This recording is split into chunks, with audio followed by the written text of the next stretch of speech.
করে, নিজের তো একটা কথা বলার মুরত নেই। তা আমার কথা উঠবে না তো কার কথা উঠবে? পাড়া লোকের কথাই নাকি?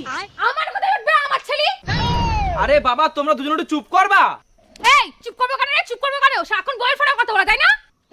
আমার ফোনে কথা বলতে পারবি না, তাহলে আমার বিয়ে করেছিলি কিসের জন্য? ওরে বলি দে, ও যখন কিছুই করতে পারবি না তাহলে ও বিয়ে করছে কিসের জন্য? কেন তুই তোর মারে বলিসনি আমি তোর সাথে বিয়ে করতে যাইনি? তুই আগে আমার সাথে প্রেম করতে আইছিলি। শোন, তোর বউরে বলি বাপের বাড়িতে রান্না বান্না শিখে আসতি, ঠিক আছে? এই বাড়িতে এসে কিছু করতে পারে না।